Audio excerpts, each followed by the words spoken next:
Halo. Ya, tipe pertama yang dikatakan tipe gereja kerajaan. Ini sebuah sindiran kritik dari publik pengamat gereja. Pendetanya ingin diperlakukan seperti raja, keluarga pendeta adalah keluarga raja, penghormatan diberikan bab raja-raja. Titahnya adalah suci dan jika tidak dilakukan neraka dunia menanti. Ini kata mereka, ini tipe pertama. Tipe gereja kedua adalah tipe gereja perusahaan. Tipe ini sangat mementingkan profit. Pertimbangan mereka adalah untung rugi. Cabang yang tidak menguntungkan secara finansial akan dipotong, walau di sana banyak jiwa yang membutuhkan. Pendeta adalah direktur utama dengan otoritas mutlak. Ini tipe yang kedua. Tipe yang ketiga, tipe gereja minimarket. Buka cabang di mana-mana, tidak peduli jika berdekatan dengan minimarket lain. Bahkan kalau bisa mencuri market research minimarket lain. Tipe seperti ini sama seperti perusahaan, tidak peduli pada pertumbuhan jemaat, tidak profit, ya tutup. Tipe minimarket. Kemudian tipe gereja kios. Tipe ini buka cabang di mal-mal besar, berharap dapat bebek hanyut yang akan masuk ke ruangan ibadah. Tak masalah, semua yang hadir hanya partisipan dan bukan jemaat, yang penting eksis. Jadi yang perlu adalah brand image yang gereja itu dibangun. Kemudian tipe yang kelima, tipe gereja hiburan, entertainment church atau gereja hiburan, menganggap jemaat sebagai penonton yang harus dihibur. Investasi terbesar ada pada panggung gereja. Jemaat hadir karena butuh tontonan dan mereka merasa keren jadi anggota jemaat gereja tersebut. Kadang-kadang ada jemaat bangga sekali, oh saya di gereja sana beribadah, saya di gereja yang beribadah, walaupun nggak pernah mendaftar, tapi dengan bangganya ikut promosikan gereja itu.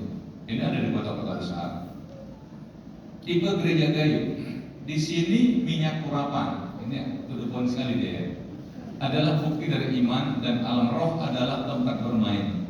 Pendeta adalah semacam ketua adat yang sakti dan diagung-agungkan oleh jemaatnya. Jadi hanya dia yang punya akses pada Tuhan. Makanya saya harus dengar suara Tuhan dia. Jadi jemaat harus tunggu dia bicara karena Tuhan bicara sama dia dari malam. Ya, ini pengamat orang, cuma aku bahas sedikit aja. Tambahin dari keseluruh. Tipe gereja mula-mula. Gereja ini adalah gereja komunitas. Di sini setiap orang saling memperhatikan. Tuhan adalah pusat dari ibadah. Namanya yang ditinggikan. Pendeta adalah gembala yang harus bertugas melayani dan mengayomi jemaat. Tipe ini paling jarang ditemukan. Bukan berarti tidak, paling jarang. Saya merasa ini karena dia nggak main-main ke GPDI. Ini kan GPDI banget ini. Betul nggak? Cuma tidak populer ternyata. Buktinya dia luput. Dikatakan jarang ditemukan. Karena GPDI ini seringkali ditemukan. Gembalanya benar-benar mengayomi jemaat. Betul saudara? Oke, itu hanya pembuka wacana aja. Jadi kita sudah tahu kalau kita katakan home sweet home, gereja saya itu ada di mana. Kira-kira jemaat yang saya layani itu mesti bangga nggak jadi GPDI? Kita memang seringkali menarikkan slogan sekali GPDI tetap GPDI, sekali Yesus tetap Yesus. Tetapi pertanyaannya berapa banyak jemaat yang masih punya slogan itu? Buktinya dari daerah, kalau datang ke kota besar di Jakarta, apakah mereka mencari GPDI? Nah, siapa yang salah di sini? Apakah gembalanya di daerah yang tidak menanamkan nilai-nilai GPDI, atau apa? Atau pengaruh kota yang begitu kuat sehingga mereka akhirnya malu menjadi GPDI?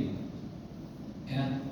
Nah, saya ingin bicara tentang gereja Tuhan, hal yang sederhana, saudara. Saya mencoba masuk hal yang sangat praktis. Tentu tidak masuk dalam sebuah diskusi yang berbau doktrinal atau teologis, enggak saudara.